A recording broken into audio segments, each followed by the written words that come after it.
ಪ್ರೀತಿಯ ವಿದ್ಯಾರ್ಥಿಗಳೇ, ತಮ್ಮೆಲ್ಲರಿಗೂ ಆತ್ಮೀಯವಾದ ಸ್ವಾಗತ. ನಾನು ನಿಮ್ಮ ಪ್ರೀತಿಯ ಸಮಾಜ ವಿಜ್ಞಾನ ಶಿಕ್ಷಕ ಗೌರೀಶ್ ಸರ್ ಮಾಡುವ ಪ್ರೀತಿಯ ವಂದನೆಗಳು. ಸ್ಟೇ ಹೋಮ್ ಸ್ಟೇ ಸೇಫ್ ಎನ್ನುವ ನುಡಿಮುತ್ತಿನೊಂದಿಗೆ ಇವತ್ತಿನ ಈ ಪಾಠವನ್ನು ನಾನು ಶುರು ಮಾಡ್ತಾ ಇದ್ದೇನೆ. ಈ ಕೊರೋನಾ ಹಾವಳಿಯ ಸಂದರ್ಭದಲ್ಲಿ ಮುಖಾಮುಖಿ ಅಲ್ಲದೇ ಇದ್ದರೂ ತಂತ್ರಜ್ಞಾನವನ್ನು ಬಳಸಿಕೊಂಡು ನಿಮ್ಮನ್ನು ತಲುಪುವ ಪ್ರಯತ್ನವನ್ನು ಮಾಡ್ತಾ ಇದ್ದೇನೆ. ಅದು ಆದಷ್ಟು ಯಶಸ್ವಿ ಆಗಲಿ ಎನ್ನುವ ಆಶಯದೊಂದಿಗೆ ಇವತ್ತಿನ ಸಮಾಜ ವಿಜ್ಞಾನದ ಮೊದಲ ಘಟಕ ಭಾರತಕ್ಕೆ ಯುರೋಪಿಯನ್ನರ ಆಗಮನ ಪಾಠವನ್ನು ಸ್ವಲ್ಪ ತಿಳಿದುಕೊಳ್ಳುವತ್ತ ಹೋಗೋಣ ಮಕ್ಕಳೇ. ಭಾರತಕ್ಕೆ ಯುರೋಪಿಯನ್ನರು ಯಾಕೆ ಬಂದರು? ಯುರೋಪ್ ಎನ್ನುವಂಥದ್ದು ಒಂದು ಖಂಡ, ಅದರಲ್ಲಿ ಹಲವಾರು ದೇಶಗಳಿವೆ. ಆಯಾ ದೇಶದಲ್ಲಿ ವಾಸಿಸುವ ಪ್ರಜೆಗಳನ್ನು ಆ ದೇಶದ ಹೆಸರಿನಿಂದ ಕರೆಯಲಾಗುತ್ತದೆ. ಬ್ರಿಟನ್ನಲ್ಲಿ ವಾಸಿಸುವವರು ಬ್ರಿಟಿಷರು, ನೆದರ್ಲ್ಯಾಂಡ್ನಲ್ಲಿ ವಾಸಿಸುವವರು ಡಚ್ಚರು, ಪೋರ್ಚುಗಲ್ನಲ್ಲಿ ವಾಸಿಸುವವರು ಪೋರ್ಚುಗೀಸರು, ಫ್ರಾನ್ಸ್ ದೇಶದಲ್ಲಿ ವಾಸಿಸುವವರು ಫ್ರೆಂಚರು. ಇವರೆಲ್ಲ ಯುರೋಪಿಯನ್ನರು. ಇವರೆಲ್ಲ ಭಾರತಕ್ಕೇ ಯಾಕೆ ಬಂದರು ಎನ್ನುವಂಥದ್ದು ತಿಳಿದುಕೊಳ್ಳುವುದು ಇವತ್ತಿನ ಹಾಗೂ ಸಮಾಜದ ಮೊದಲ ಪಾಠದ ಬಹುಮುಖ್ಯವಾದ ನಾವು ಗಮನಿಸಬೇಕಾದ ಅಂಶ. ಕಳೆದ ವರ್ಷ 9ನೇ ತರಗತಿಯ ಇತಿಹಾಸದ ಕೊನೆಯ ಪಾಠವನ್ನು ನಾವು ಅಧ್ಯಯನ ಮಾಡಿದ್ದೇವೆ. ಭೌಗೋಳಿಕ ಅನ್ವೇಷಣೆಗಳಿಗೆ ಸಂಬಂಧಪಟ್ಟಂತೆ ಹಾಗೂ ಕ್ರಾಂತಿಗಳು ಹಾಗೂ ರಾಷ್ಟ್ರೀಯ ಚಳುವಳಿಗಳಿಗೆ ಸಂಬಂಧಪಟ್ಟಂತಹ ಅಂಶಗಳನ್ನು. ಅಲ್ಲಿ ಹಲವಾರು ವಿಷಯಗಳು ಬಂದಿತ್ತು. ಕಾನ್ಸ್ಟಾಂಟಿನೋಪಲ್ ಪತನವಾಯಿತು, ಯುರೋಪಿಯನ್ನರಲ್ಲಿ ಜ್ಞಾನದ ಕುರಿತಾದ ತವಕ ಉಂಟಾಯಿತು, ಭಾರತದ ಕುರಿತಾಗಿ ಬಹಳ ಮಹತ್ವದ ವಿಚಾರಗಳು ಅವರಿಗೆ ತಿಳಿದು ಬಂತು. ಹಾಗಾಗಿ ನಾವು ಭಾರತಕ್ಕೆ ತಲುಪಲೇಬೇಕು ಎನ್ನುವಂತಹ ವಿಚಾರ ಅವರಲ್ಲಿ ಹುಟ್ಟುಕೊಂಡಿತ್ತು. ಇದು ನಾವು ತಿಳಿದುಕೊಂಡಂತಹ ಅಂಶ. ಈ ನಿಟ್ಟಿನಲ್ಲಿ ನಾವು ಈ ಹಿನ್ನೆಲೆಯೊಂದಿಗೆ 9ನೇಯಲ್ಲಿ ಕಲಿತಂತಹ ಅಂಶಗಳನ್ನು ಎದುರಿಟ್ಟುಕೊಂಡು ಭಾರತಕ್ಕೆ ಯುರೋಪಿಯನ್ನರು ಯಾಕೆ ಬಂದರು ಎನ್ನುವುದನ್ನು ತಿಳಿದುಕೊಳ್ಳುವ ಪ್ರಯತ್ನವನ್ನು ಮಾಡೋಣ ಮಕ್ಕಳೇ. ಸರಿ, ಹಾಕಿದರೆ ತಡ ಯಾಕೆ? ಭಾರತಕ್ಕೆ ಯುರೋಪಿಯನ್ನರು ಹೊರಟಾಗಿದೆ, ನಾವು ತಡ ಯಾಕೆ? ನಾವು ಇನ್ನು ಅವರು ಹೇಗೆ ಬಂದರು, ಯಾತಕ್ಕೆ ಬಂದರು, ಬಂದು ಏನು ಮಾಡಿದರು ಎನ್ನುವುದನ್ನು ತಿಳಿದುಕೊಳ್ಳುವ. ಭಾರತಕ್ಕೆ ಬರುವುದಕ್ಕಿಂತ ಮುಂಚೆ ಈ ಅಧ್ಯಾಯದಲ್ಲಿ ಅಥವಾ ಭಾರತಕ್ಕೆ ಅವರು ಯಾಕೆ ಬಂದರು, ಬಂದ ಮೇಲೆ ಏನೆಲ್ಲ ಮಾಡಿದರು ಎನ್ನುವ ವಿಚಾರಗಳನ್ನು ತಿಳಿದುಕೊಳ್ತೇವೆ. ಹಾಗಿದ್ದರೆ ನಿಮಗೆ ಕಾಣಿಸ್ತಾ ಇದೆ, ಭಾರತಕ್ಕೆ ಯುರೋಪಿಯನ್ನರು ಏಕೆ ಬಂದರು? ಮೊಟ್ಟ ಮೊದಲನೆಯ ಅಂಶ ಗಮನಿಸಿ ಮಕ್ಕಳಲ್ಲಿ, ನಿಮಗೆ ಚಿತ್ರದಲ್ಲಿ ಕಾಣಿಸ್ತಾ ಉಂಟು. ಭಾರತ ಮತ್ತು ಯುರೋಪಿನ ನಡುವೆ ಪ್ರಾಚೀನ ಕಾಲದಿಂದಲೂ ವಾಣಿಜ್ಯ ಸಂಬಂಧಗಳು ಏರ್ಪಟ್ಟಿದ್ದವು. ವಾಣಿಜ್ಯ ಸಂಬಂಧ ಅಂದರೆ ವ್ಯಾಪಾರ. ಭಾರತದಿಂದ ವಸ್ತುಗಳು ಯುರೋಪಿಗೆ ಹೋಗ್ತಾ ಇತ್ತು, ಯುರೋಪಿನಿಂದ ವಸ್ತುಗಳು ಭಾರತಕ್ಕೆ ಬರ್ತಾ ಇತ್ತು. ಪ್ರಮುಖವಾಗಿ ಭಾರತದ ಸಾಂಬಾರ ಪದಾರ್ಥಗಳಾದ ಮೆಣಸು, ಜೀರಿಗೆ, ದಾಲ್ಚಿನ್ನಿ, ಏಲಕ್ಕಿ, ಶುಂಠಿ ಮುಂತಾದ ಉತ್ಪನ್ನಗಳಿಗೆ ಯುರೋಪಿನಲ್ಲಿ ಅಪಾರ ಬೇಡಿಕೆ ಇತ್ತು. ಇದು ಭಾರತದ ಸಾಂಬಾರ ಪದಾರ್ಥಗಳು ಆ ಪ್ರಾಚೀನ ಕಾಲದಲ್ಲಿಯೂ ಅಲ್ಲಿ ಭಾರತದಿಂದ ಬೇಡಿಕೆ ಇತ್ತು. ಹಾಗೆಯೇ ಮಧ್ಯಕಾಲ ಅಂದರೆ ಸಾಧಾರಣ 7-8ನೇ ಶತಮಾನದಿಂದ ಆರಂಭಿಸಿ 14-15ನೇ ಶತಮಾನದ ಅಂತ್ಯದವರೆಗಿನ ಕಾಲವನ್ನು ಮಧ್ಯಕಾಲ ಅಂತೇಳಿ ಕರಿತೇವೆ. ಆ ಅವಧಿಯಲ್ಲಿ ಯುರೋಪ್, ಭಾರತ ಹಾಗೂ ಏಷ್ಯಾದ ದೇಶಗಳ ನಡುವೆ ವ್ಯಾಪಾರ ಮುಂದುವರಿಯಿತು. ಏಷ್ಯಾದ ಸರಕುಗಳನ್ನು ಅರಬ್ ವರ್ತಕರು ಪೂರ್ವ ರೋಮನ್ ಬೈಜಾಂಟಿಯಂ ಸಾಮ್ರಾಜ್ಯದ ರಾಜಧಾನಿಯಾದ ಕಾನ್ಸ್ಟಾಂಟಿನೋಪಲ್ ನಗರಕ್ಕೆ ತಲುಪಿಸ್ತಾ ಇದ್ರು. ಕಾನ್ಸ್ಟಾಂಟಿನೋಪಲ್ ಬಹುಮುಖ್ಯವಾದ ವ್ಯಾಪಾರದ ಮಾರ್ಗವಾಗಿತ್ತು. ನೋಡಿ, ನಿಮಗೆ ಕಾಣಿಸ್ತಾ ಉಂಟು ಸಾಕಷ್ಟು ಮಾರ್ಗಗಳು ಭಾರತಕ್ಕೆ ಬರುವಾಗ, ಭಾರತದಿಂದ ಹೋಗುವಂತಹ ಮಾರ್ಗಗಳು ಇಲ್ಲೆಲ್ಲ ಕಾಣಿಸ್ತಾ ಉಂಟು. ಈ ಮಧ್ಯದ ಮಾರ್ಗವಾಗಿ ಬಂದು ಸ್ಪಷ್ಟವಾಗಿ ನೀವು ಗಮನಿಸ್ತೀರಿ ಅಂತ ಆದರೆ ಆಫ್ರಿಕಾದ ಉತ್ತರ ಭಾಗದಲ್ಲಿ ಬರುವಂತಹ ಪುಟ್ಟ ಪ್ರದೇಶ ಕಾನ್ಸ್ಟಾಂಟಿನೋಪಲ್ ಈ ಭಾರತದಿಂದ ಯುರೋಪ್ ಮಾರುಕಟ್ಟೆಗೆ, ಯುರೋಪ್ನಿಂದ ಭಾರತಕ್ಕೆ ಸಂಪರ್ಕ ಕಲ್ಪಿಸುವಂತಹ ಬಹುಮುಖ್ಯ ಪ್ರದೇಶ ಆಗಿತ್ತು ಎನ್ನುವಂಥ ಬಹಳ ಮಹತ್ವದ ವಿಚಾರ. ಕಾನ್ಸ್ಟಾಂಟಿನೋಪಲ್ನಿಂದ ಇಟಲಿಯ ವರ್ತಕರು, ವಿಶೇಷವಾಗಿ ಇಟಲಿಯ ವರ್ತಕರು ಅವುಗಳನ್ನು ಕೊಂಡು ಯುರೋಪಿನ ದೇಶಗಳಲ್ಲಿ ಮಾರಾಟ ಮಾಡ್ತಾ ಇದ್ರು. ಹೀಗೆ ಕಾನ್ಸ್ಟಾಂಟಿನೋಪಲ್ ಅಂತಾರಾಷ್ಟ್ರೀಯ ಸರಕು ವಿನಿಮಯ ಕೇಂದ್ರವಾಗುವ ಮೂಲಕ ಯುರೋಪಿನ ವ್ಯಾಪಾರದ ಹೆಬ್ಬಾಗಿಲು ಅಂಥೇಳಿ ಪರಿಗಣಿಸಲ್ಪಟ್ಟಿತ್ತು. ಸರಿಯಾ? ಅರ್ಥ ಆಗ್ತಾ ಉಂಟು ಅಂತ ಎನಿಸಿಕೊಳ್ಳುತ್ತೇನೆ. ಹಾಗೆಯೇ ಉಳಿದ ಅಂಶಗಳು, ಏಷ್ಯಾ ದೇಶದ ವ್ಯಾಪಾರದ ಮೇಲೆ ಅರಬ್ಬರು ಏಕಸ್ವಾಮ್ಯವನ್ನು ಸಾಧಿಸಿದ್ದರೆ ಯುರೋಪಿನ ದೇಶದ ವ್ಯಾಪಾರದ ಮೇಲೆ ಇಟಲಿಯ ವರ್ತಕರು ಏಕಸ್ವಾಮ್ಯವನ್ನು ಸಾಧಿಸಿದ್ದರು. ಹಾಗೆ ಏಷ್ಯಾದ ಸರಕುಗಳು ಇಟಲಿಯ ವರ್ತಕರಿಗೆ ಒಳ್ಳೆಯ ಲಾಭವನ್ನು ತಂದುಕೊಡ್ತಾ ಇದ್ವು. ಬಹಳ ಸರಳ. ಭಾರತದಿಂದ ಕಾನ್ಸ್ಟಾಂಟಿನೋಪಲ್ ಒಂದು ದೊಡ್ಡ ವ್ಯಾಪಾರ ಕೇಂದ್ರ. ಬಹಳ ಸರಳವಾಗಿ ನಾವೆಲ್ಲರೂ ಹಳ್ಳಿಯಿಂದ ತೆಗೆದು ಉದಾಹರಣೆಗೆ ಹೇಳಬೇಕಂತಂದರೆ, ನಾವೆಲ್ಲ ಹಳ್ಳಿಯಿಂದ ರಬ್ಬರ್ಗಳನ್ನು ಅಥವಾ ಇನ್ನಾವುದೋ ವಸ್ತುಗಳನ್ನು ಅಥವಾ ನಾವು ಬೆಳೆದಂಥ ತರಕಾರಿ, ಬೇಳೆ, ಹಣ್ಣುಗಳನ್ನು ತೆಗೆದುಕೊಂಡು ಹೋಗಿ ಬೆಳತಂಗಡಿ ಸಂತೆಯ ದಿವಸ ಹೋಗಿ ಮಾರಾಟ ಮಾಡ್ತೇವೆ ಅಂದರೆ ಅಲ್ಲಿಂದ ಕೊಂಡು ಹೋಗಿ ಆ ವಸ್ತುಗಳನ್ನು ವ್ಯಾಪಾರಿಗಳು ಹೊರಗಡೆ ಮಂಗಳೂರಿನಲ್ಲಿಯೋ ಅಥವಾ ಹೊರಗಡೆ ಬೇರೆ ಕಡೆಯಲ್ಲಿಯೋ ಮಾರಾಟ ಮಾಡ್ತಾರೆ. ಇದೇ ರೀತಿಯ ಒಂದು ವ್ಯವಸ್ಥೆ ಕಾನ್ಸ್ಟಾಂಟಿನೋಪಲ್ ನಗರದಲ್ಲಿ ಆಗ್ತಿತ್ತು. ಹಾಗಾಗಿ ಇಟಲಿಯ ವರ್ತಕರಿಗೆ ಒಳ್ಳೆಯ ಲಾಭವನ್ನು ತಂದು ಕೊಡ್ತಾ ಇತ್ತು ಅದು. ಹಾಗೆ ಆದರೆ ಬಹಳ ಮಹತ್ವದ ಒಂದು ಘಟನೆ ಏನಾಯ್ತಪ್ಪ ಅಂತ ಕೇಳಿದರೆ, 1453ರಲ್ಲಿ ಅಟೋಮನ್ ಟರ್ಕರು ಕಾನ್ಸ್ಟಾಂಟಿನೋಪಲ್ ನಗರವನ್ನು ವಶಪಡಿಸಿಕೊಂಡರು. ಅಷ್ಟೊಳ್ಳೆ ವ್ಯಾಪಾರದ ಕೇಂದ್ರ, ಹಣ ಸಿಗ್ತದೆ ಅಂತಾದರೆ ಯಾಕೆ ಬಿಡ್ತಾರೆ ಅಲ್ವಾ? ಹಾಗಾಗಿ ಒಂದೆಡೆ ಇಸ್ಲಾಂ ಧರ್ಮ ತನ್ನ ವಿಸ್ತಾರವನ್ನು ಹೆಚ್ಚಿಸಿಕೊಳ್ತಾ ಇತ್ತು. ಅದೇ ಸಂದರ್ಭದಲ್ಲಿ ಕಾನ್ಸ್ಟಾಂಟಿನೋಪಲ್ ನಗರವನ್ನು ಅಟೋಮನ್ ಟರ್ಕರು ವಶಪಡಿಸಿಕೊಂಡರು. ಇದರಿಂದಾಗಿ ಆ ನಗರವನ್ನು ಸಂಧಿಸುವ ಎಲ್ಲ ವ್ಯಾಪಾರ ಮಾರ್ಗಗಳು ಟರ್ಕರ ನಿಯಂತ್ರಣಕ್ಕೆ ಹೋದವು. ಟರ್ಕರ ನಿಯಂತ್ರಣಕ್ಕೆ ಹೋದರೆ ಏನಾಯಿತು? ಅದರಿಂದ ಲಾಸ್ ಏನಪ್ಪ ಅಂತ ಕೇಳಿದರೆ, ಅದರ ಮುಂದುವರೆದ ಭಾಗವಾಗಿ ಹೊಸದಾಗಿ ಸಿಕ್ಕ ಅವಕಾಶದಿಂದ ಟರ್ಕರು ಈ ವ್ಯಾಪಾರ ಮಾರ್ಗದ ಮೇಲೆ ತೀವ್ರವಾದ ಅಂದರೆ ಹೆಚ್ಚಿನ ತೆರಿಗೆಗಳನ್ನು ವಿಧಿಸಿದರು. ಇದರಿಂದಾಗಿ ಇಟಲಿಯ ವರ್ತಕರಿಗೆ ಈ ವ್ಯಾಪಾರ ಸುಲಭವಾಗಿ ಪರಿಣಮಿಸಲಿಲ್ಲ. ಬಹಳ ಸರಳ. ಒಂದು ಹೆದ್ದಾರಿಯಲ್ಲಿ ಹೋಗ್ತಾ ಇರುವಾಗ ಸುಂಕದ ಕಟ್ಟೆ ಉಂಟು. ಅಲ್ಲಿ ಸುಂಕವನ್ನು ತೆತ್ತಿ ಅಥವಾ ಸುಂಕವನ್ನು ನೀಡಿಯೇ ಮುಂದೆ ಹೋಗಬೇಕಂತಾದರೆ ನಾವು ಎಲ್ಲಾದರೂ ಸುಂಕ ಕೊಡದೇ ಇರುವ ಒಳಮಾರ್ಗ ಸಿಗ್ತದಾ ಅಂತ ಹೇಗೆ ನೋಡ್ತೇವೋ ಹಾಗೆ ವ್ಯಾಪಾರಿಗಳೂ ಸಹ ಈ ಮಾರ್ಗವನ್ನು ಬಿಟ್ಟು ಬೇರೆ ಮಾರ್ಗ ಏನಾದರೂ ನಮಗೆ ಸಿಗಬಹುದಾ ಎನ್ನುವುದನ್ನು ಹುಡುಕುವ ಪ್ರಯತ್ನಕ್ಕೆ ಬಿದ್ದರು.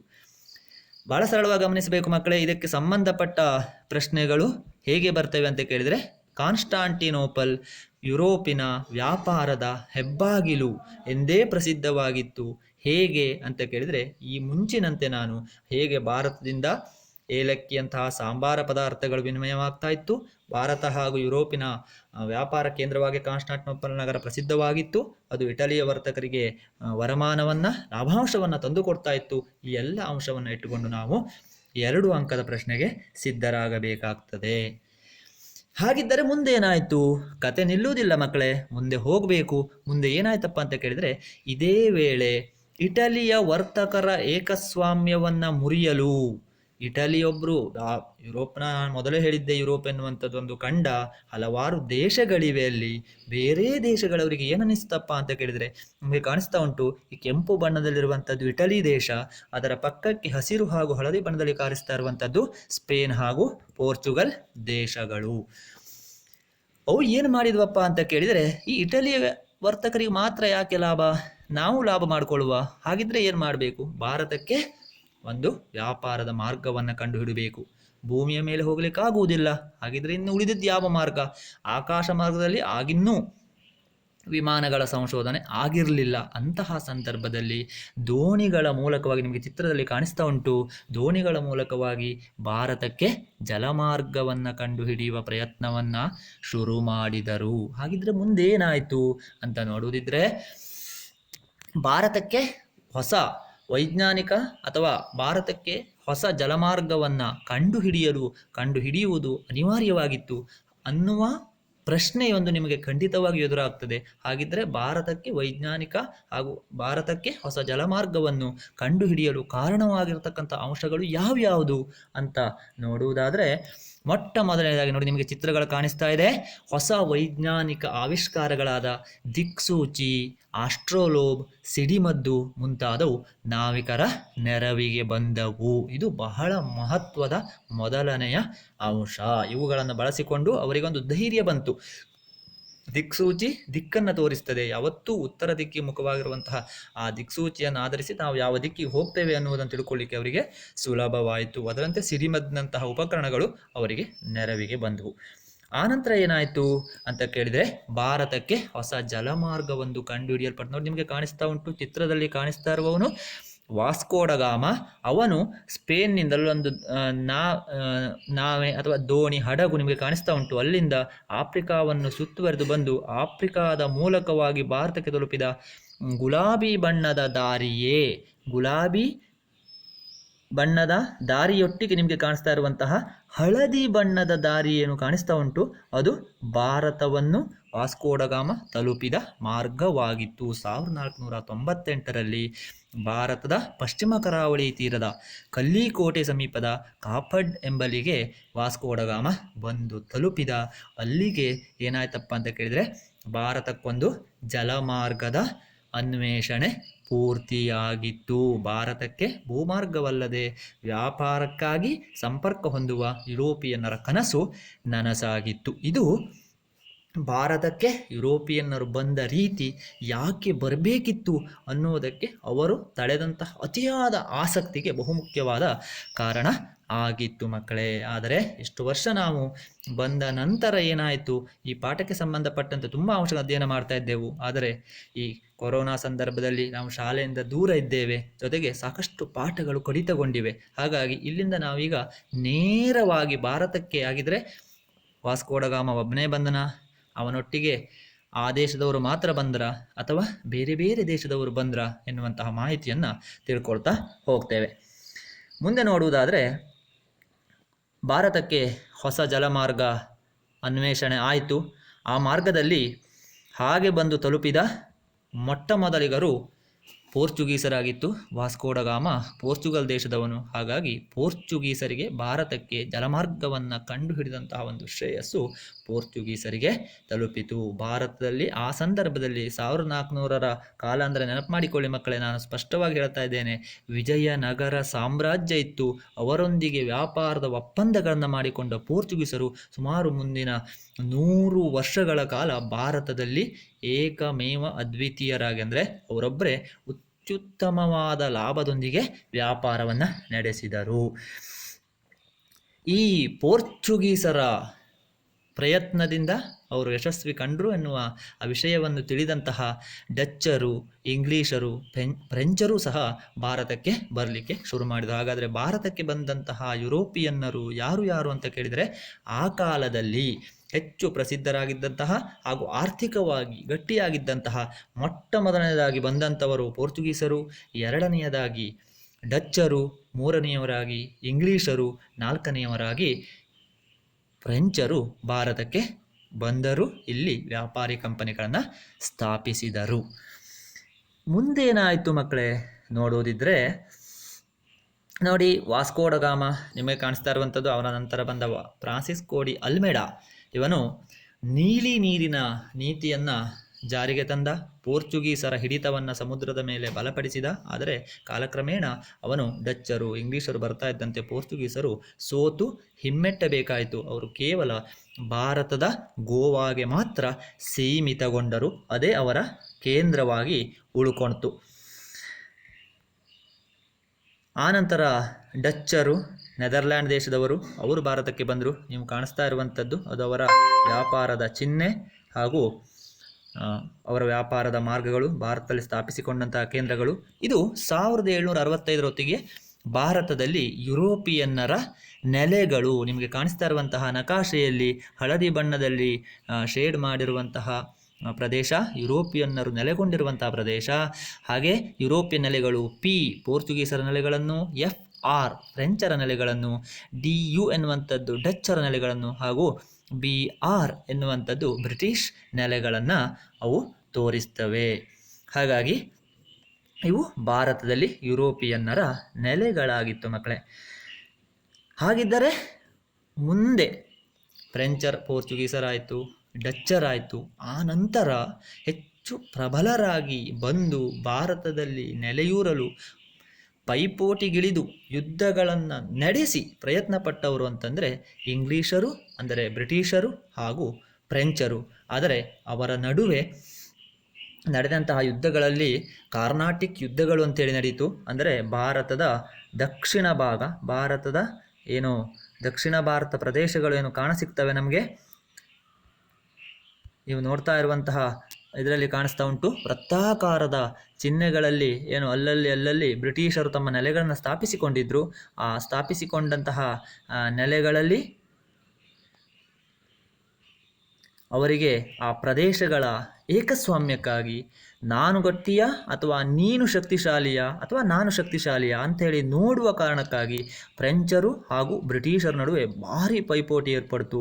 ಅವರ ನಡುವೆ ಆ ಕಾರ್ನಾಟಿಕ್ ಪ್ರದೇಶ, ಅಂದರೆ ಇದು ನಿಮಗೆ ಕಾಣಿಸ್ತಾ ಇರುವಂಥದ್ದು ದಕ್ಷಿಣ ಭಾರತದಲ್ಲಿ ತಮ್ಮ ರಾಜಕೀಯವನ್ನು, ಅಂದರೆ ಅವರು ಬಂದಿದ್ದೇ ದಕ್ಷಿಣ ಭಾರತ ಮೂಲಕ ಭಾರತ ಪ್ರವೇಶ ಮಾಡಿದ್ರು. ಯಾಕಂದರೆ ಜಲಭಾಗಕ್ಕೆ ಹತ್ತಿರವಾಗಿರುವಂಥದ್ದು ದಕ್ಷಿಣ ಭಾರತ, ಉತ್ತರ ಭಾರತ ಅಲ್ಲ. ಆ ಕಾರಣದಿಂದ ಈ ನಿಮಗೆ ಕಾಣಿಸ್ತಾ ಇರುವಂತಹ ದಕ್ಷಿಣ ಭಾರತ ಏನು ಅಲ್ಲಿ ಹಳದಿ ಬಣ್ಣದಲ್ಲಿ ಕಾಣಿಸಿದ್ದಾರೆ ಅದನ್ನು ಕಾರ್ನಾಟಿಕ್ ಪ್ರದೇಶ ಅಂತೇಳಿ ಕರೀತಾರೆ. ಆ ಪ್ರದೇಶದಲ್ಲಿ ನಡೆದ ಯುದ್ಧಗಳು ಕಾರ್ನಾಟಿಕ್ ಯುದ್ಧಗಳು ಅಂತೇಳಿ ಪ್ರಸಿದ್ಧವಾಗಿತ್ತು. ಆ ಯುದ್ಧದಲ್ಲಿ ಅಂತಿಮವಾಗಿ 3 ಕಾರ್ನಾಟಿಕ್ ಯುದ್ಧಗಳು ನಡೆದವು. ಆ ಯುದ್ಧಗಳಲ್ಲಿ ಫ್ರೆಂಚರು ಸಂಪೂರ್ಣವಾಗಿ ಸೋತು ಬ್ರಿಟಿಷರೇ ಅಂತಿಮವಾಗಿ ಮೇಲುಗೈಯನ್ನು ಸಾಧಿಸಿದರು. ಭಾರತದಲ್ಲಿ ಮುಂದಿನ 190 ವರ್ಷಗಳ ಕಾಲ ಆಳ್ವಿಕೆ ನಡೆಸುವ ಒಂದು ಹಕ್ಕನ್ನು ಪಡೆದುಕೊಂಡಂತೆ ಆಯಿತು. ಇದು ಭಾರತಕ್ಕೆ ಬಂದಂತಹ ಯುರೋಪಿಯನ್ನರು ಆರಂಭಿಕವಾಗಿ ಹಾಗೂ ಆರಂಭಿಕ ಹಂತದಲ್ಲಿ ಯುರೋಪಿಯನ್ನರು ಎದುರಿಸಿದಂತಹ ಸವಾಲುಗಳು ಹಾಗೂ ಭಾರತದಲ್ಲಿ ಯುರೋಪಿಯನ್ನರ ಒಂದು ಶಕ್ತಿಯ ಪ್ರದರ್ಶನ. ಇಲ್ಲಿಗೆ ಮುಗಿಲಿಲ್ಲ ಮಕ್ಕಳೇ. ಕಾರ್ನಾಟಿಕ್ ಯುದ್ಧಗಳೇನೋ ಮುಗಿಯಿತು. ಬ್ರಿಟಿಷರು ಭಾರತದಲ್ಲಿ, ಅಂದರೆ ಇಂಗ್ಲೀಷರು ಅಂತಿಮವಾಗಿ ಭಾರತದಲ್ಲಿ ನೆಲೆ ನಿಂತರು. ಭಾರತವನ್ನು, ಉಳಿದ ಪ್ರದೇಶವನ್ನು ಗೆಲ್ಲುವತ್ತ ಮನಸ್ಸು ಮಾಡಿದರು. ಇದೇ ಹೊತ್ತಿಗೆ ಭಾರತದ ಹಲವಾರು ಚಿಕ್ಕ ಪುಟ್ಟ ರಾಜರುಗಳಿಗೆ ಬ್ರಿಟಿಷರ ಮೇಲೆ ಅನುಮಾನ ಬರಲಿಕ್ಕೆ ಶುರುವಾಗಿತ್ತು. ಯಾಕೆ ಅನುಮಾನ ಅಂತ ಕೇಳಿದರೆ, ಬ್ರಿಟಿಷರು ಒಬ್ಬರಾದ ಮೇಲೆ ಇನ್ನೊಬ್ಬರಿಗೆ, ಇಬ್ಬರ ನಡುವಿನ ಜಗಳದಲ್ಲಿ ತಾವು ಪಾಲ್ಗೊಂಡು ಒಬ್ಬರನ್ನು ಇನ್ನೊಬ್ಬರ ವಿರುದ್ಧ ಎತ್ತಿ ಕಟ್ಟುವ ಮೂಲಕ ತಾವು ಶಕ್ತಿಶಾಲಿಯಾಗಲು ಪ್ರಯತ್ನಿಸುತ್ತಿದ್ದಾರೆ ಎನ್ನುವಂಥ ಅಂಶವನ್ನು ತಿಳಿದುಕೊಂಡಂತಹ ಭಾರತದ ಕೆಲವು ರಾಜರುಗಳು ಬ್ರಿಟಿಷರನ್ನು ಭಾರತದಿಂದ ಓಡಿಸಬೇಕು ಎನ್ನುವ ನಿರ್ಧಾರಕ್ಕೆ ಬಂದರು. ಅಂತಹ ನಿರ್ಧಾರಕ್ಕೆ ಬಂದವರಲ್ಲಿ ಬಂಗಾಳ, ಅಂದರೆ ಪಶ್ಚಿಮ ಬಂಗಾಳ, ಆಗ ಬಂಗಾಳ ಈಗಿನ ಬಾಂಗ್ಲಾದೇಶ ಎರಡು ಸೇರಿಕೊಂಡಿತ್ತು ಮಕ್ಕಳೇ. ಬಂಗಾಳದ ರಾಜನಾದ ನವಾಬ ಸಿರಾಜುದ್ದೌಲ್ ಆತ ಬ್ರಿಟಿಷರನ್ನು ಓಡಿಸಬೇಕು ಅಂತೇಳಿ ಪ್ರಯತ್ನಪಟ್ಟು ಬ್ರಿಟಿಷರಿಗೂ ಅವನಿಗೂ ಪ್ಲಾಸಿ ಎನ್ನುವ ಸ್ಥಳದಲ್ಲಿ 1757ರಲ್ಲಿ ಒಂದು ಯುದ್ಧವಾಯಿತು. ಅದೇ ಪ್ರಸಿದ್ಧವಾದಂತಹ ಪ್ಲಾಸಿ ಯುದ್ಧ. ಆ ಯುದ್ಧದಲ್ಲಿ ಸಿರಾಜುದ್ದೌಲ್ ಸೋಲಬೇಕಾಯಿತು. ಬ್ರಿಟಿಷರು ಮತ್ತಷ್ಟು ಗಟ್ಟಿಯಾಗಿ ಭಾರತದಲ್ಲಿ ನೆಲೆಯೂರಿದರು. ಇದು ಇಷ್ಟರವರೆಗಿನ ಸನ್ನಿವೇಶ. ಆದರೆ ಈ ವರ್ಷ ಅದನ್ನು ಪ್ಲಾಸಿ ಕದನವನ್ನು ನಮ್ಮ ಅಧ್ಯಯನದಿಂದ ಕೈಬಿಟ್ಟಿದ್ದಾರೆ. ಹಾಗಾಗಿ ಆದರೆ ಇದನ್ನು ಸೂಚ್ಯವಾಗಿ ನಿಮಗೆ ನಾನು ಹೇಳ್ತಾ ಇದ್ದೇನೆ. ಆದರೆ ಪರಿಸ್ಥಿತಿ ಇಲ್ಲಿಯೇ ಮುಗಿಯಲಿಲ್ಲ. ಸಿರಾಜುದ್ದೌಲ ನಂತರ ಯಾರು ಬಂಗಾಳವನ್ನು ಆಳಬೇಕಾದದ್ದು? ಬ್ರಿಟಿಷರು ತಮ್ಮ ಕೈಗೊಂಬೆಯಾದಂತಹ ಮೀರ್ ಜಾಫರ್ನನ್ನು ನೇಮಿಸಿದರು. ಆದರೆ ಕ್ರಮೇಣ ಮೀರ್ ಜಾಫರ್ನಿಂದ ಉಪಯೋಗ ಇಲ್ಲ ಅನ್ನುವ ಅಂಶ ಅವರ ಗಮನಕ್ಕೆ ಬಂದ ಮೇಲೆ ಮೀರ್ ಕಾಸಿಂನನ್ನು ಬಂಗಾಳದ ರಾಜನನ್ನಾಗಿ ಮಾಡಿದರು. ಆದರೆ ಮೀರ್ ಕಾಸಿಂನಿಗೆ ಸ್ವಲ್ಪ ಸ್ವಾತಂತ್ರ್ಯದ ಅಭಿಲಾಷೆ ಇತ್ತು, ಅವನಿಗೆ ಸ್ವಲ್ಪ ಅಭಿಮಾನ ಇತ್ತು. ತಾನು ಬ್ರಿಟಿಷರ ಕೈಗೊಂಬೆಯಾಗಿ ಇರಬಾರ್ದು ಎನ್ನುವಂತಹ ಒಂದು ಮನಸ್ಸಿನ ಮಹತ್ವಾಕಾಂಕ್ಷೆ ಇತ್ತು. ಈ ಎಲ್ಲ ಕಾರಣದಿಂದ ಅವನೇನು ಮಾಡ್ದ ಅಂತ ಕೇಳಿದರೆ, ದಸ್ತಕ್ಗಳು ಅಂದರೆ ಬ್ರಿಟಿಷರಿಗೆ ವ್ಯಾಪಾರಕ್ಕಾಗಿ ಕೊಟ್ಟಂತಹ ಅನುಮತಿ ಪತ್ರವನ್ನು ಏನು ಮಾಡ್ತಾನೆ ಅಂತ ಕೇಳಿದರೆ ಮೀರ್ ಖಾಸಿಂ ರದ್ದುಪಡಿಸ್ತಾನೆ. ನೀವು ಒಬ್ಬರೇ ಅಲ್ಲ, ಭಾರತೀಯ ವ್ಯಾಪಾರಿಗಳು ಸಹ ಮುಕ್ತವಾಗಿ ಯಾವುದೇ ತೆರಿಗೆಯನ್ನು ಕೊಡದೆ ಬಂಗಾಳದಲ್ಲಿ ವ್ಯಾಪಾರವನ್ನು ಮಾಡಬಹುದು ಎನ್ನುವಂತಹ ಆದೇಶವನ್ನು ಹೊರಡಿಸಿದ. ಇದು ಬ್ರಿಟಿಷರಿಗೆ ಹೊಟ್ಟೆ ಕಿಚ್ಚಿನ ವಿಷಯವಾಯಿತು, ಸಹಿಸಿಕೊಳ್ಳಿಕ್ಕೆ ಆಗಲಿಲ್ಲ. ಭಾರತೀಯರು ನಮ್ಮ ಜೊತೆಗೆ ಪೈಪೋಟಿಗೆ ನಿಂತರೆ ನಮಗೆ ಖಂಡಿತ ನಷ್ಟವಾಗ್ತದೆ ಎನ್ನುವ ವಿಚಾರಗಳನ್ನು ಗಮನಿಸಿಕೊಂಡು ಮೀರ್ ಖಾಸಿಂನನ್ನು ಕುರ್ಚಿಯಿಂದ, ರಾಜಸಿಂಹಾಸನದಿಂದ ಇಳಿಸಿದರು. ವಾಪಸ್ ಅವನ ಸಂಬಂಧಿಕನೇ ಆದಂತಹ ಮೀರ್ ಜಾಫರ್ನನ್ನು ಮತ್ತೆ ನವಾಬನನ್ನಾಗಿ ಮಾಡಿದರು. ಇದು ಏನಾಯ್ತಪ್ಪ ಅಂತ ಕೇಳಿದರೆ, ಈ ರೀತಿಯ ಕುಟಿಲ ತಂತ್ರಗಳು ಬ್ರಿಟಿಷರದ್ದು ನಡೆಯುತ್ತವೆ ಅನ್ನುವಂಥದ್ದನ್ನು ಮೊದಲೇ ಗಮನಿಸಿಕೊಂಡಿದ್ದ ಯಾರು? ಮೀರ್ ಖಾಸಿಂ. ಅದಕ್ಕಾಗಿ ಅವನು ಹೆಚ್ಚು ತಡ ಮಾಡಲಿಲ್ಲ. ಇದು ಇನ್ನೊಂದು ಸಣ್ಣ ಅನ್ನುವುದಕ್ಕಿಂತ ಬಹಳ ಮಹತ್ವದ ಒಂದು ಕಾಳಗ, ಯುದ್ಧಕ್ಕೆ ದಾರಿ ಮಾಡಿಕೊಡ್ತು. ಅದುವೇ ಬಕ್ಸಾರ್ ಕಾಳಗ. ಆದರೆ ಬಕ್ಸಾರ್ ಕಾಳಗ ಸುಲಭದಲ್ಲಿ ನಡೆಯಲಿಲ್ಲ ಮಕ್ಕಳೇ. ಬ್ರಿಟಿಷರಿಂದ ಪದಚ್ಯುತಗೊಂಡಂತಹ ಮೀರ್ ಖಾಸಿಂ ಏನು ಮಾಡ್ದ ಅಂತ ಕೇಳಿದರೆ, ಮೊಘಲ್ ದೊರೆ, ನಿಮಗೆ ಚಿತ್ರದಲ್ಲಿ ಕಾಣಿಸ್ತಾ ಇರುವಂಥದ್ದು ಮಧ್ಯದಲ್ಲಿರುವಂಥವನು ಮೊಘಲ್ ದೊರೆ ಎರಡನೇ ಶಾ ಆಲಂ ಹಾಗೂ ಔದ್ನ ನವಾಬ ಶೂಜ್ ಉದ್ದೌಲ್ನೊಂದಿಗೆ, ಔದ್ ಈಗಿನ ಅಯೋಧ್ಯೆ, ಆಗಿನ ಔದ್, ಶೂಜ್ ಉದ್ದೌಲ್ನೊಂದಿಗೆ ಒಪ್ಪಂದವನ್ನು ಮಾಡಿಕೊಂಡು ಅವನು ಬ್ರಿಟಿಷರನ್ನು ಎದುರಿಸಲಿಕ್ಕೆ ರೆಡಿ ಆಗ್ತಾನೆ, ಸಿದ್ಧನಾಗ್ತಾನೆ. ಯಾಕಂದರೆ ಅವನಿಗೆ ಗೊತ್ತಿತ್ತು ತಾನೊಬ್ಬನೇ ಬ್ರಿಟಿಷರನ್ನು ಸೋಲಿಸಲಿಕ್ಕೆ ಸಾಧ್ಯ ಇರಲಿಲ್ಲ. ಸರಿ, ಏನಾಯ್ತು ಹಾಗಿದ್ರೆ ಮುಂದೆ ಕೇಳಬೇಕಲ್ವ ಕಥೆಯನ್ನು. ಹೌದು, ನಾವೆಣಿಸಿದಂತೆ 3 ಸೈನ್ಯಗಳು ಒಟ್ಟಾದವು. ಬಂಗಾಳದ ಸಮೀಪದ ಬಕ್ಸಾರ್ ಎಂಬಲ್ಲಿ 1764ರಂದು ಯುದ್ಧ ಸಂಭವಿಸಿತು. ಆ ಯುದ್ಧದಲ್ಲಿ ಮೀರ್ ಖಾಸಿಂ, ಈ ಸೈನ್ಯದಲ್ಲಿ 3 ನಾಯಕರಿದ್ದರು. ದೆಹಲಿಯ ಮೊಘಲ್ ದೊರೆ, ಹಾಗೆ ಔದ್ನ ಶೂಜ್ ಉದ್ದೌಲ್, ಹಾಗೆ ಮೀರ್ ಖಾಸಿಂ. ಆದರೆ ಬ್ರಿಟಿಷ್ ಸೇನೆಯ ನಾಯಕತ್ವವನ್ನು ಹೆಕ್ಟರ್ ಮನ್ರೋ ಎನ್ನುವ ಒಬ್ಬ ಅಧಿಕಾರಿ ವಹಿಸಿಕೊಂಡಿದೆ. ನಿಮಗೆ ಕಾಣಿಸ್ತಾ ಇರುವಂತಹ ಈ ಚಿತ್ರ ಹೆಕ್ಟರ್ ಮನ್ರೋ, ಬ್ರಿಟಿಷ್ ಅಧಿಕಾರಿ ಚಿತ್ರ. ಹಾಗೂ ಭಾರತದಲ್ಲಿ ಬಕ್ಸಾರ್ ಎನ್ನುವ ಸ್ಥಳಕ್ಕೆ ಅಲ್ಲಿ ವೃತ್ತಾಕಾರವಾಗಿ ನಿಮಗೆ ಕಾಣಿಸ್ತಾ ಇರುವಂತಹ ಚಿತ್ರ, ಅದು ವೃತ್ತಾಕಾರವಾಗಿರುವಂಥದ್ದು ಬಕ್ಸಾರ್ ಕಾಳಗ ನಡೆದ ಸ್ಥಳ. ಏನಾಯಿತು ಮುಂದೆ ಅಂತ ಕೇಳಿದರೆ, ಈಸ್ಟ್ ಇಂಡಿಯಾ ಕಂಪನಿಯ ಸೈನ್ಯದ ನೇತೃತ್ವವನ್ನು ವಹಿಸಿದ್ದಂತಹ ಹೆಕ್ಟರ್ ಮನ್ರೋ ಈ 3 ಜನ ಮೀರ್ ಖಾಸಿಂ, ಶಾ ಆಲಂ, ಶೂಜ್ ಉದ್ದೌಲರ ಸೈನ್ಯವನ್ನು ಸೋಲಿಸಿ ಬಿಡ್ತಾನೆ. ಅಲ್ಲಿಗೆ ಏನು ಪ್ಲಾಸಿ ಕದನದಲ್ಲಿ ಗೆದ್ದು ಬಂಗಾಳದ ಆಡಳಿತಕ್ಕೆ ಪ್ರವೇಶವನ್ನೇನು ಬ್ರಿಟಿಷರು ಪಡ್ಕೊಂಡಿದ್ರು, ಅದು ಈ 1764ರ ಬಕ್ಸಾರ್ ಕದನದ ಮೂಲಕ ಬ್ರಿಟಿಷರ ಪ್ರಭುತ್ವ ಅಂದರೆ ಅಧಿಕಾರ ಬಂಗಾಳದಲ್ಲಿ ಮತ್ತು ಗಟ್ಟಿಯಾಗಿ ಆದಾಗೆ ಆಯಿತು. ಈ ಬಕ್ಸಾರ್ ಕದನದ ಪರಿಣಾಮ ನಾವು ಪರೀಕ್ಷೆಯ ದೃಷ್ಟಿಯಿಂದಲೂ ಹಾಗೂ ಜ್ಞಾನದ ದೃಷ್ಟಿಯಿಂದಲೂ ಗಮನಿಸಬೇಕಾದಂತಹ ಬಹಳ ಮಹತ್ವದ ಅಂಶ. ಏನಪ್ಪ ಅಂತಂದರೆ, ಈ ಬಕ್ಸಾರ್ ಕದನದ ಪರಿಣಾಮಗಳು ಏನಾಯಿತು ಅನ್ನುವಂಥದ್ದು. ಏನಾಯಿತು ಹಾಗಿದ್ರೆ? ಈಸ್ಟ್ ಇಂಡಿಯಾ ಕಂಪನಿಗೆ ಬಂಗಾಳದ ಮೇಲಿನ ದಿವಾನಿ ಹಕ್ಕನ್ನು 2ನೇ ಶಾ ಆಲಂ ನೀಡಬೇಕಾಯಿತು. ದಿವಾನಿ ಹಕ್ಕು ಅಂದರೆ ಕಂದಾಯವನ್ನು ವಸೂಲಿ ಮಾಡುವ ಹಕ್ಕು ಮಕ್ಕಳೇ. ಹಾಗೆಯೇ ಶಾ ಆಲಂ ವಾರ್ಷಿಕ ಅಂದರೆ ಪ್ರತಿ ವರ್ಷ 26 ಲಕ್ಷ ರೂಪಾಯಿಗಳನ್ನು ಬ್ರಿಟಿಷರಿಗೆ ಕೊಡಬೇಕು ಅಂತ ಆಯಿತು. ಹಾಗೆಯೇ ತನ್ನ ಹಕ್ಕುಗಳನ್ನೆಲ್ಲ ಬಿಟ್ಟುಕೊಡಬೇಕಾಯಿತು. 3ನೇದಾಗಿ ಔದ್ನ ನವಾಬನಾದ ಶೂಜ್ ಉದ್ದೌಲ್ ಕಂಪನಿಗೆ ಯುದ್ಧದಿಂದಾದ ನಷ್ಟವನ್ನು ತುಂಬಿಸಿಕೊಳ್ಳಿಕ್ಕೆ 50 ಲಕ್ಷ ರೂಪಾಯಿಗಳನ್ನು ನೀಡಬೇಕಾಯಿತು. ಹಾಗೆಯೇ ಮೀರ್ ಜಾಫರ್ ಮರಣ ಹೊಂದಿದ್ದರಿಂದಾಗಿ ಅವನ ಮಗನಿಗೆ ವಿಶ್ರಾಂತಿ ವೇತನವನ್ನು ನೀಡಿದರು. ಬಂಗಾಳದ ಸಂಪೂರ್ಣ ಆಡಳಿತವನ್ನು ಬ್ರಿಟಿಷ್ ಈಸ್ಟ್ ಇಂಡಿಯಾ ಕಂಪನಿಯೇ ವಹಿಸಿಕೊಂಡಿತು. ಇದು ಬಕ್ಸಾರ್ ಕದನದಿಂದಾದ ಬಹುಮುಖ್ಯವಾದ ಪರಿಣಾಮ. ನೆನಪಿರ್ತದಲ್ವ ಮಕ್ಕಳೇ? ಮತ್ತೊಮ್ಮೆ ನೆನಪಿಸಿಕೊಳ್ಳಿ, ಮತ್ತೊಮ್ಮೆ ಹೇಳ್ತೇನೆ. ಬಕ್ಸಾರ್ ಕದನದಿಂದಾದ ಪರಿಣಾಮ ಅಂತಂದರೆ ಬ್ರಿಟಿಷರಿಗೆ ದಿವಾನಿ ಹಕ್ಕು ಲಭಿಸಿತು. 26 ಲಕ್ಷ ರೂಪಾಯಿಗಳನ್ನು ಶಾ ಆಲಂ ಬ್ರಿಟಿಷರಿಗೆ ನೀಡುವುದರೊಟ್ಟಿಗೆ ತನ್ನ ಹಕ್ಕನ್ನೆಲ್ಲವನ್ನು ಬ್ರಿಟಿಷರಿಗೆ ಬಿಟ್ಟುಕೊಟ್ಟ. ಹಾಗೆಯೇ ಶೂಜ್ ಉದ್ದೌಲ್ 50 ಲಕ್ಷ ಯುದ್ಧ ನಷ್ಟವನ್ನು ಬ್ರಿಟಿಷರಿಗೆ ನೀಡಿದ. ಹಾಗೆಯೇ ಮೀರ್ ಜಾಫರ್ನ ಮಗನಿಗೆ ವಿಶ್ರಾಂತಿ ವೇತನವನ್ನು ನೀಡಲಾಯಿತು. ಇದು ಬಕ್ಸಾರ್ ಕದನಕ್ಕೆ ಸಂಬಂಧಪಟ್ಟ ಬಹಳ ಮಹತ್ವದ ವಿಷಯ. ಏನಾಯಿತು ಹಾಗಿದ್ರೆ ಮುಂದೆ? ಬಕ್ಸಾರ್ ಕದನವನ್ನು ಗೆದ್ದರು, ಪ್ಲಾಸಿ ಕದನವನ್ನು ಗೆದ್ದರು. ಉಳಿದ ಯುರೋಪಿಯನ್ನರೆಲ್ಲರಿಗಿಂತ ಹಂತ ಹಂತವಾಗಿ ಬ್ರಿಟಿಷರು ಮುಂದುವರಿತಾನೆ ಇದ್ದರು. ನಿಮಗೆ ಕಾಣಿಸ್ತಾ ಉಂಟು ವೃತ್ತಾಕಾರದಲ್ಲಿರುವಂಥ ಪ್ರದೇಶ ಪಾಟ್ನಾ, ಮುರ್ಷಿದಾಬಾದ್, ಚಂದ್ರನಗರ್ ಮುಂತಾದ ಪ್ರದೇಶ ಕಾಣಿಸ್ತಾ ಉಂಟು. ಆ ಹಳದಿ ಬಣ್ಣದ ಪ್ರದೇಶಗಳು ನಿಧಾನವಾಗಿ ಬ್ರಿಟಿಷರ ಕೈಯೊಳಗೆ ಸೇರಲಿಕ್ಕೆ ಆರಂಭವಾಗಿತ್ತು. ಅದೇ ಸಂದರ್ಭದಲ್ಲಿ ಏನಾಯ್ತಪ್ಪ ಅಂತ ಕೇಳಿದರೆ, ಬ್ರಿಟಿಷರ ಭಾರತದ ಅಧಿಕಾರಿಯಾಗಿ ಅಂದರೆ ಮುಖ್ಯ ಅಧಿಕಾರಿಯಾಗಿ ರಾಬರ್ಟ್ ಕ್ಲೈವ್, ನಿಮಗೆ ಚಿತ್ರದಲ್ಲಿ ಕಾಣಿಸ್ತಾ ಇರುವಂತಹ ವ್ಯಕ್ತಿ ರಾಬರ್ಟ್ ಕ್ಲೈವ್ ನೇಮಕಗೊಂಡಿದ್ದ. ಅವನೇನು ಮಾಡಿದನಪ್ಪ ಅಂತ ಕೇಳಿದರೆ, ಬಂಗಾಳದಲ್ಲಿ ದ್ವಿಪ್ರಭುತ್ವ ಪದ್ಧತಿಯನ್ನು ಜಾರಿಗೆ ತಂದ. 2 ಸರ್ಕಾರದ ಪದ್ಧತಿ. ನೋಡಿ, ನಮಗೆ ಒಂದು ಸರ್ಕಾರದ ಪದ್ಧತಿ ಗೊತ್ತುಂಟು ಅಲ್ವಾ? ಭಾರತದಲ್ಲಿ ಕೇಂದ್ರ ಸರ್ಕಾರ ಅಂತೇವೆ, ಇನ್ನೂ ಕೇಳಿದರೆ BJP ಸರ್ಕಾರ ಅಂತೇವೆ, ರಾಜ್ಯದಲ್ಲಿಯೂ ಅಷ್ಟೇ ನಾವು ಕೇಳಿದರೆ ಕರ್ನಾಟಕ ಸರ್ಕಾರ ಅಂತೇವೆ. ಆದರೆ ಅಧಿಕಾರ ಹಾಗೂ ಆಡಳಿತ ಅವರದ್ದೇ ಆಗಿರ್ತದೆ, ಬೇರೆ ಯಾರೋ ವಹಿಸಿಕೊಳ್ಳುವುದಿಲ್ಲ.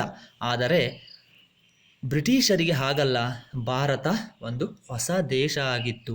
ಎಲ್ಲಿಂದಲೋ ಬಂದಂತಹ ಯಾರೋ ಒಬ್ಬ ಅಪರಿಚಿತ ದೇಶಕ್ಕೆ ಬಂದಂತಹ ವ್ಯಕ್ತಿಗೆ ನಮಗೆ ಇಲ್ಲಿ ಆಡಳಿತವನ್ನು ಮಾಡಲಿಕ್ಕೆ ಖಂಡಿತ ಸಾಧ್ಯ ಇಲ್ಲ ಅನ್ನುವಂತಹ ಒಂದು ಸತ್ಯಾಂಶ ಅವರಿಗೆ ಗೊತ್ತಿತ್ತು. ಹಾಗಾಗಿ 1765ರಲ್ಲಿ ರಾಬರ್ಟ್ ಕ್ಲೈವ್ ಏನು ಮಾಡಿದನಪ್ಪ ಅಂತ ಕೇಳಿದರೆ, ದ್ವಿಪ್ರಭುತ್ವ ಪದ್ಧತಿಯನ್ನು ಜಾರಿಗೆ ತಂದ. ಹಾಗಿದ್ರೆ ಮಕ್ಕಳೇ, ದ್ವಿಪ್ರಭುತ್ವ ಪದ್ಧತಿ ಅಂದರೆ ಏನು ತಿಳ್ಕೊಳ್ಬೇಕಲ್ವಾ? ಆ ಕುತೂಹಲ ಉಂಟಲ್ವಾ? ನೋಡಿ, ಈ ಪದ್ಧತಿಯಂತೆ ಅಂದರೆ ದ್ವಿಪ್ರಭುತ್ವ ಪದ್ಧತಿಯ ಪ್ರಕಾರ ಬ್ರಿಟಿಷರು ಭೂಕಂದಾಯವನ್ನು ವಸೂಲಿ ಮಾಡುವ ಹಕ್ಕನ್ನು ಹೊಂದಿದರು. ಇದು ಮೊಟ್ಟ ಮೊದಲು ಬಹಳ ಮಹತ್ವದ ಅಂಶ. ಆದರೆ ನವಾಬನು ಆಡಳಿತ, ನ್ಯಾಯ ಮುಂತಾದ ದಿನನಿತ್ಯದ ಆಡಳಿತ ಕಾರ್ಯವನ್ನು ಮಾಡಬೇಕಿತ್ತು. ಅಂತಂದರೆ ಬಹಳ ಸರಳ. ಬ್ರಿಟಿಷರಿಗೆ ಯಾವ ಚಿಂತೆ ಇರಲಿಲ್ಲ.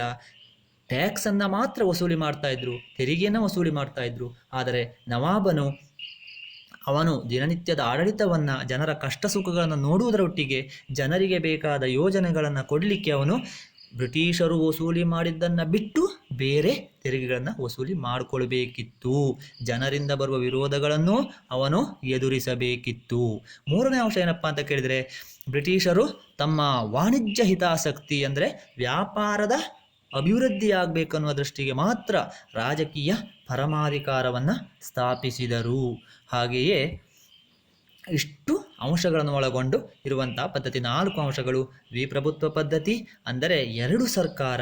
ಬ್ರಿಟಿಷರು ಒಂದು ಕಡೆಗೆ ತೆರಿಗೆ ವಸೂಲಿ ಮಾಡ್ತಾ ಇದ್ರು, ಇನ್ನೊಂದು ಕಡೆಗೆ ಆಡಳಿತದ ಕಡೆಗೆ ಗಮನವನ್ನೇ ಕೊಡ್ತಾ ಇರಲಿಲ್ಲ, ಜನರ ಕಷ್ಟ ಸುಖವನ್ನು ಕೇಳ್ತಾ ಇರಲಿಲ್ಲ.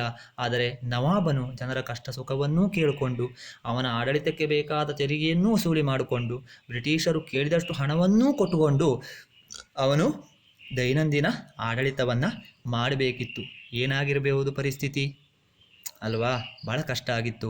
ಜನರೆಲ್ಲ ತುಂಬ ಕಷ್ಟಕ್ಕೆ ಒಳಗಾದರು. ಕ್ರಮೇಣ ಎಷ್ಟೋ ಮಂದಿ ಊರು ಬಿಟ್ಟರು. ಬಂಗಾಳ ಒಂದು ರೀತಿಯಲ್ಲಿ ಮನುಷ್ಯ ನರಕವನ್ನೇ ಹೋಲುವ ಪರಿಸ್ಥಿತಿಗೆ ಬಂಗಾಳ ತಲುಪಿತು. ಬಹಳ ದುಸ್ತರವಾದಂತಹ ಸನ್ನಿವೇಶ ಬಂಗಾಳಿಗರಿಗೆ ಎದುರಾಯಿತು. ಏನು ಬಂಗಾಳವನ್ನು ಭಾರತದ ಫಲವತ್ತಾದ ಭೂಮಿ, ಗಂಗಾ ಬ್ರಹ್ಮಪುತ್ರ ನದಿಯ ಮೆಕ್ಕಲು ಪ್ರದೇಶದ ಅತ್ಯಂತ ಫಲವತ್ತಾದ ಭೂಮಿ ಅಂತೇಳಿ ಕರಿತಾ ಇದ್ರು. ಬ್ರಿಟಿಷರ ಸುಲಿಗೆಯಿಂದ ಬಂಗಾಳ ಬಡವಾಗುತ್ತಾ ಹೋಯಿತು. ಮಕ್ಕಳೇ, ದ್ವಿಪ್ರಭುತ್ವ ಪದ್ಧತಿಗೆ ಸಂಬಂಧಪಟ್ಟ ಪ್ರಶ್ನೆಯನ್ನು ಕೇಳಿದರೆ ನೀವು ಬರೀಬೇಕಾದಿಷ್ಟೇ. ದ್ವಿಪ್ರಭುತ್ವ ಪದ್ಧತಿ ಎಂದರೇನು? ಹಾಗಂತಂದರೆ 2 ಸರ್ಕಾರ, ದ್ವಿಸರ್ಕಾರ ಪದ್ಧತಿ. ಇದು ಮೊಟ್ಟ ಮೊದಲನಾಗಿ ಎಂದರೇನು ಅಂತ ಬರ್ಕೊಳ್ಬೇಕು. ತೆರಿಗೆಯನ್ನು ಬ್ರಿಟಿಷರು ವಸೂಲಿ ಮಾಡ್ತಾ ಇದ್ರು, ದೈನಂದಿನ ಆಡಳಿತವನ್ನು ನವಾಬ ನಿರ್ವಹಿಸ್ತಾ ಇದ್ದ. ಇದೇ ದ್ವಿಸರ್ಕಾರ ಪದ್ಧತಿ. ಇದನ್ನು ಎಲ್ಲಿ ಜಾರಿಗೆ ತರಲಾಯಿತು ಅಂತ ಕೇಳಿದರೆ, ಬಂಗಾಳ, ಬಿಹಾರ, ಒಡಿಶಾಗಳಲ್ಲಿ ಈ ಪದ್ಧತಿ ಜಾರಿಗೆ ಬಂತು. ಹಾಗೆಯೇ ಈ ಪದ್ಧತಿಯನ್ನು ಜಾರಿಗೆ ತಂದವನು ಯಾರು ಅನ್ನುವಂತಹ ಒಂದು ಅಂಶವನ್ನು ನಾವು ನೋಟ್ ಮಾಡಬೇಕು. ಯಾರು ಅಂತ ಕೇಳಿದರೆ ರಾಬರ್ಟ್ ಕ್ಲೈವ್. ಎಷ್ಟರಲ್ಲಿ ಜಾರಿಗೆ ತಂದ ಈ ಪದ್ಧತಿಯನ್ನು ಅಂತ ಕೇಳಿದರೆ 1765ರಲ್ಲಿ ಈ ಪದ್ಧತಿ ಜಾರಿಗೆ ಬಂತು. ಇಷ್ಟು ಅಂಶ 4 ಅಂಶಗಳನ್ನು ಬರೆದರೆ ಪರಿಪೂರ್ಣವಾದ 2 ಅಂಕಗಳು ಲಭ್ಯವಾಗ್ತವೆ. ಜೊತೆಗೆ ನಮಗೆ ಕಲಿಯಬೇಕಾದ ಅಂಶಗಳು, ಬಹುಮುಖ್ಯವಾದ ಅಂಶಗಳು ಸಹ ಅದೇ. ಈ ಪಾಠಕ್ಕೆ ಸಂಬಂಧಪಟ್ಟಂತೆ ಪ್ಲಾಸಿ ಕದನ, ಕಾರ್ನಾಟಿಕ್ ಯುದ್ಧಗಳು ಇಷ್ಟು ವರ್ಷ ನಾವು ಅಧ್ಯಯನ ಮಾಡ್ತಾ ಇದ್ದೆವು. ಆದರೆ ಈಗ ಕಡಿತಗೊಂಡ ಅಂದರೆ ಸಿಲೆಬಸ್ ಅಂದರೆ ಪಾಠದ ಕೆಲವು ಅಂಶಗಳನ್ನು ವಿದ್ಯಾರ್ಥಿಗಳಿಗೆ ಈಗಾಗಲೇ ಜೂನ್ ಜುಲೈ 2-3 ತಿಂಗಳು ಸಂದಿವೆ, ವಿದ್ಯಾರ್ಥಿಗಳು ಮುಖಾಮುಖಿ ಪಾಠಕ್ಕೆ ಸಿಗ್ತಾ ಇಲ್ಲ ಅನ್ನುವ ಕಾರಣಕ್ಕಾಗಿ ಪಾಠವನ್ನು ಕಡಿತಗೊಳಿಸಿದ್ದಾರೆ.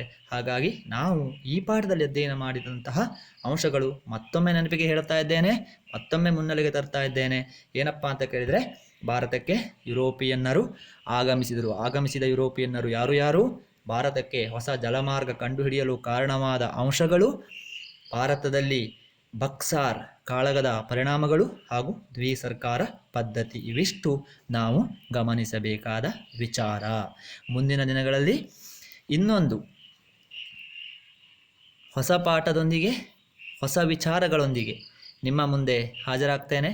ಅಲ್ಲಿಯವರೆಗೆ ಧನ್ಯವಾದಗಳು. ನಮಸ್ಕಾರ.